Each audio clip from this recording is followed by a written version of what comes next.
Assalamualaikum warahmatullahi wabarakatuh. Halo teman-teman, jumpa lagi di channel saya. Kembali kali ini saya ingin menyajikan sebuah konten drone talk ya, atau obrolan tentang drone. Jadi kemarin itu ada yang bertanya sama saya, Bang, kenapa sih di drone saya tuh si Spark, DJI Sparknya dia itu susah untuk dapetin satelit GPS ya, atau log satelit GPS-nya tuh angkanya susah gitu naiknya.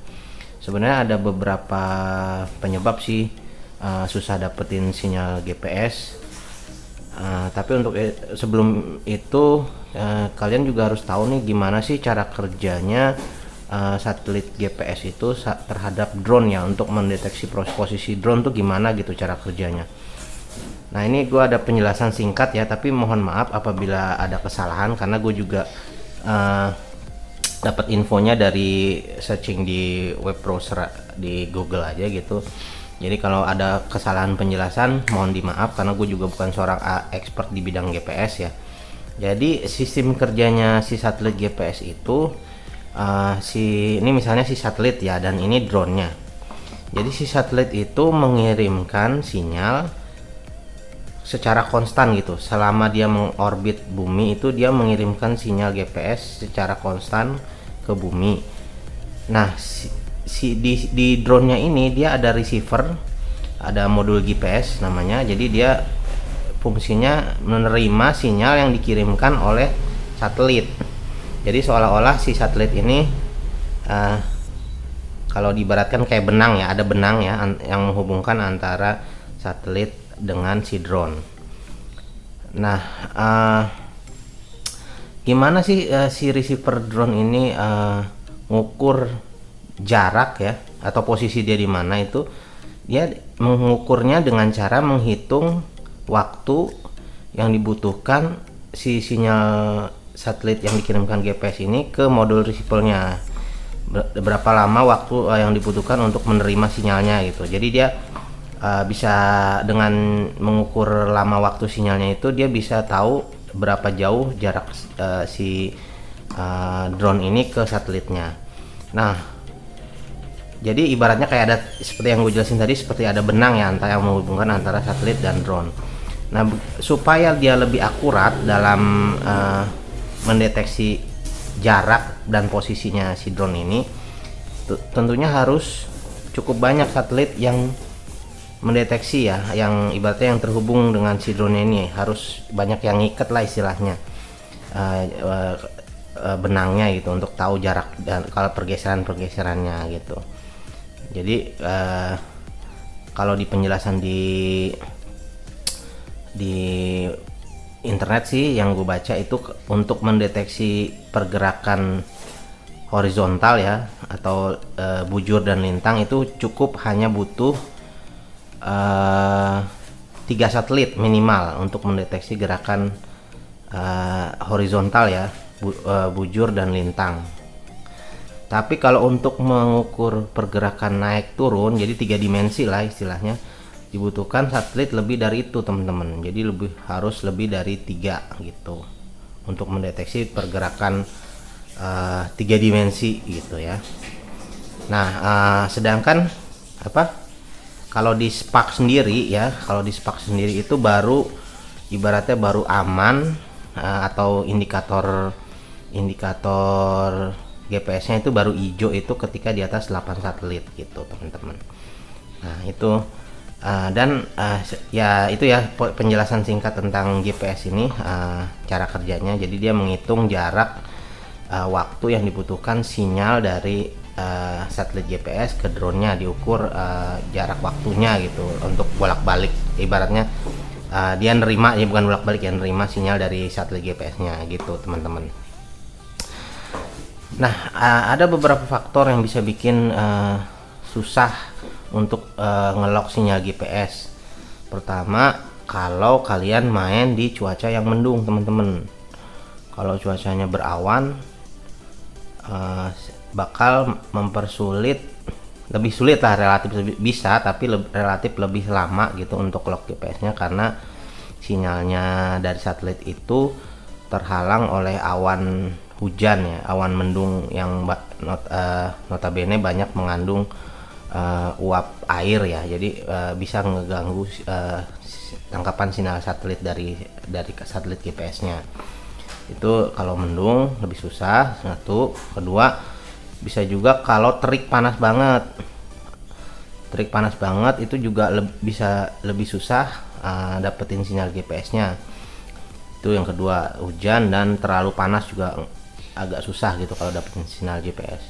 Nah, itu kalau dari kondisi cuaca itu dua faktor itu, antara mendung dan panas. Terik juga nggak, kalau bisa jangan main drone dulu gitu. Kalau panas terik juga kan nanti si jeroan drone-nya cepet panas ya kalau dipakai terbang. Jadi mendingan jangan terbang dulu lah kalau lagi panas banget. Misalnya lagi jam 12 pas dan mataharinya lagi mentereng-menterengnya, mendingan jangan main drone dulu lah.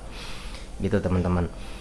Nah, yang ketiga lagi, selain 1 dan 2 itu faktor cuaca, yang ketiga itu kalian mainnya di tempat yang dikelilingi bangunan. Nah, itu juga lebih susah untuk mendapatkan log satelit GPS ya. Kenapa? Seperti ini gue kasih contoh ya, misalnya ini si drone Spark ya, dia terbang di antara dikelilingi bangunan misalnya nih, pakai box susu ya, gue praktek dikelilingi bangunan. Nah, posisi satelit GPS itu kan nggak selamanya selalu berada di atasnya si Spark persis ya, karena dia kan mengorbit. Jadi tidak selamanya selalu ada yang ada di atas si Spark. Kalau posisi satelit GPS-nya pas, misalnya ada di atasnya si Spark, mungkin masih gampang lah dapetin sinyalnya. Tapi kalau misalnya posisi satelit GPS-nya itu dia ada lebih ke ufuk ya, atau ke horizon ya, lebih ke horizon bumi gitu, di pinggirnya misalnya di sini gitu, agak jauh. Nah, itu bakalan susah nih dapetin sinyal GPS dari satelit ke drone-nya, bakal susah karena terhalang bangunan ya kan. Misalnya dia posisinya di sini, nggak di atasnya gitu kan, di ufuknya bumi atau horizonnya bumi. Nah, dia bakal terhalang bangunan, jadi nggak bisa dapetin sinyal GPS secara langsung gitu si Spark-nya gitu teman-teman. Nah, makanya kemarin gimana sih bang biar cepet dapet sinyal GPS? Nah, gue kasih saran juga, kalau bisa terbangkan aja dulu, nggak apa-apa gitu. Terbangin kurang lebih hoverin 3 meteran lah dari tanah, dan kalian nggak usah khawatir kalau hover 3 meter di atas tanah itu tanpa lock GPS si drone-nya bakal kabur kanan kiri gitu atau liar gitu ya. Nggak usah khawatir, karena di drone DJI Spark itu dia ada sensor bawah atau optical flow sensor atau kamera ya, sensor kamera dan sensor infrared di bawah. Jadi dia kalau ketika belum lock sinyal GPS dan kalian terbangkan, dia itu akan langsung otomatis masuk ke namanya mode opti, itu optical flow. Jadi dia mempertahankan posisinya pakai mode opti itu teman-teman. Nah, kalau sudah masuk ke mode opti itu, si drone akan tetap stabil seperti ke-lock oleh GPS ya. Jadi nggak bakalan geser kanan kiri, drone-nya akan tetap stabil di itu ya, di posisi opti itu ya. Dan dia pun nggak bakalan bisa lebih ditinggikan lebih dari 5 meter teman-teman. Jadi otomatis si drone tuh ngerem, nggak mau naik lagi gitu, karena si sensor bawahnya si Spark itu cuman ada bisa mendeteksi atau bekerja efektif itu di ketinggian maksimal 5 meter gitu. Jadi kalau di atas 5 meter dia sudah nggak bisa opti mode lagi, pasti masuk ke ATI mode kalau di atas 5 meter. Hati-hati kalau di indikator layar masuk ke mode ATI mode tulisannya ATTI, nah itu bahaya. Kalau yang belum pengalaman nerbangin drone, drone-nya bisa geser kanan kiri tanpa dikontrol gitu ya, tanpa dikontrol apapun dia bisa geser kanan kiri, ketiup angin lah istilahnya, ketiup angin dia bakal bergeser gitu kalau di ATI mode. Tapi kalau di opti mode dia nggak bergeser, tetap stabil gitu karena kebantu sama sensor bawah. Nah, itu saran gua kemarin biar lebih cepat dapat sinyal GPS, tinggikan dulu 3 meteran gitu, Jadi kalau dia posisi tinggi kan otomatis misalnya yang drone-nya lebih satelitnya ada di horizon gitu, nggak di atasnya persis, masih bisa nangkep sinyal. Si drone-nya masih bisa ngelihat lah, istilahnya ngelihat si satelitnya, nggak bisa tetap line of sight dengan satelit yang ada di horizon gitu. Nah itu jadi teman-teman ya, harus ditinggikan dulu saran gua kalau biar cepet dapet. Nggak apa-apa, hoverin aja dulu di 3 meter. Kalau dia sudah GPS-nya sudah cukup dan sudah lock home point ya, sudah muncul suara nona DJI-nya gitu, nona DJI-nya sudah muncul, suara lock home point. Nah itu baru bisa kalian tinggikan lagi gitu. Gitu aja sih teman-teman ya. Dan itu penghalangnya juga bukan berarti harus bangunan ya. Kadang kita main di wilayah kayak di taman, di pepohonan gitu juga bisa pengaruh. Pepohonan juga bisa mempengaruhi sulit dapat sinyal GPS kalau misalnya kita main di sekitar area taman gitu yang pohonnya agak tinggi-tinggi. Nah itu sama aja sih seperti bangunan gitu, dia intinya menghalangi si GPS untuk menerima sinyal dari satelitnya ini. Sebenarnya kalau misalnya pas di atas kita lagi banyak satelitnya yang mengorbit, nggak masalah. Nah itu mungkin kadang cepet atau kadang lama itu main di suatu tempat, itu mungkin pas saat kalian terbang itu, saat kalian mau main itu di atas kalian persis banyak satelit GPS yang lagi terbang gitu kan. Karena kan kalau satelit kan dia mengorbit ya sifatnya ya, jadi nggak diem di satu tempat, jadi mengorbit. Kalau pas lagi banyak yang ada di atas persis posisi kalian, nah itu bakal lebih mudah untuk dapat sinyalnya. Tapi kalau misalnya satelitnya yang di atas kaliannya sedikit dan banyaknya yang di tepi-tepi horizon gitu ya, nah itu kalau kalian main yang di lingkungan agak sedikit terhalang, itu akan susah. Gitu aja sih teman-teman intinya. Dan nanti gue praktekin juga proses nerbangin. Ini di belakang rumah gue kan agak keliling oleh bangunan ya. Nah nanti gimana gue praktekin tadi ditinggikan dulu di 3 meteran supaya lebih dapat sinyal GPS-nya lebih cepat. Nanti bakal gue praktekin. Oke. Kita langsung aja ke prakteknya teman-teman. Oke teman-teman, sekarang kita lagi ada di belakang nih, di belakang rumah gua. Dia lokasinya agak ketutupan bangunan ya, kiri kanan depan belakang, pokoknya dikelilingi bangunan lah ini. Jadi lebih susah untuk dapetin sinyal satelit nih. Di layar ininya masih ATI ya, ATI mode.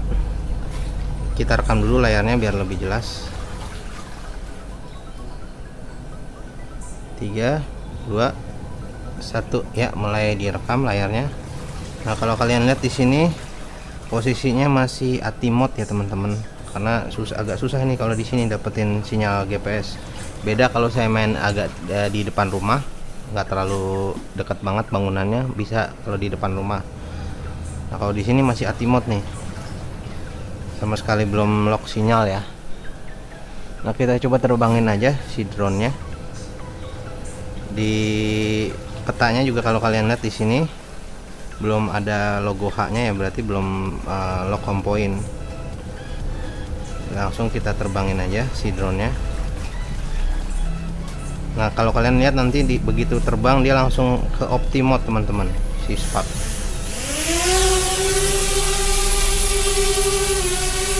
Nah kalian lihat di layar record screen-nya ya, dia opti mode. Dan kalian lihat drone-nya anteng terbangnya, nggak kecicilan. Kita coba tertinggiin aja.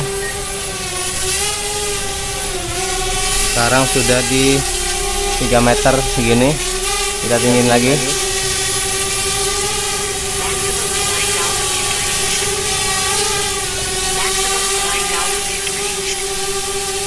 Nah begitu di 4,4 meter sudah langsung dapat 4 satelit teman-teman. Dia sudah belakangnya hijau tapi belum full ya, tinggiin lagi dikit, dia masih anteng. Nah sudah dapat 5 satelit.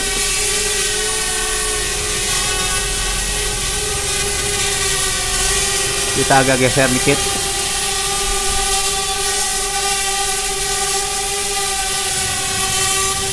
Nah, sudah dapat 9 satelit, tapi masih di optimode 10 satelit, nambah naik terus. Nah, sudah record home point teman-teman. Tuh, kalian tinggikan, no, drone-nya anteng di situ teman-teman. Tadi walaupun belum dapat satelit, dia tetap anteng. Kalau sudah 11 satelit, udah tinggiin aja, udah aman. Tuh, tambah tinggi bakal tambah banyak dapat satelitnya teman-teman. Kalau sudah lock satelit, udah ada home point, udah aman. Mau ditinggiin juga sudah bisa ditinggiin. Kalau tadi jangan tinggi-tinggi banget karena bakalan lari ke ATI mode ya, kalau masih naik turun sinyalnya. Kalau sudah 12 satelit udah aman, kalian tinggiin juga bisa. Tuh. Tambah tinggi bakal lebih banyak satelitnya, tuh udah 15 satelitnya. Jadi seperti itu ya. Kalau kalian tadi selama masih di bawah mah nggak dapat satelitnya, kosong terus. Berapa menit kalian tunggu pun dia akan tetap kosong. Tapi kalau sudah di nih, kurang lebih gue tadi main di sini. Nah, itu drone-nya di atas ketinggian 24 meter. Nah, segitu aja teman-teman ya. Contohnya biar kalian bisa cepet dapat satelit, ditinggiin aja, drone-nya diterbangin aja, nggak apa-apa, nggak masalah kalau sispak. Yang penting cahayanya cukup ya, cahayanya cukup. Kalau sispak yang penting cahaya tempat bermainnya tuh cukup, jadi si sensor bawahnya bisa tetap nangkep permukaan di bawahnya, jadi tetap anteng hovernya. Itu aja sih teman-teman ya. Oke, kita langsung mendaratin lagi. Kita tarik ke bawah lagi drone-nya.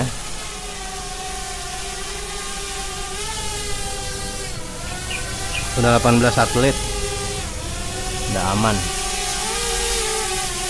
Nah, tarik ke bawah lagi. Kalau di bawah lagi mungkin dia hilang lagi satelitnya teman-teman. Tuh, berkurang lagi, langsung dari tadi 18 jadi 10, 9, tuh tambah turun. Udah, kita mendaratin aja.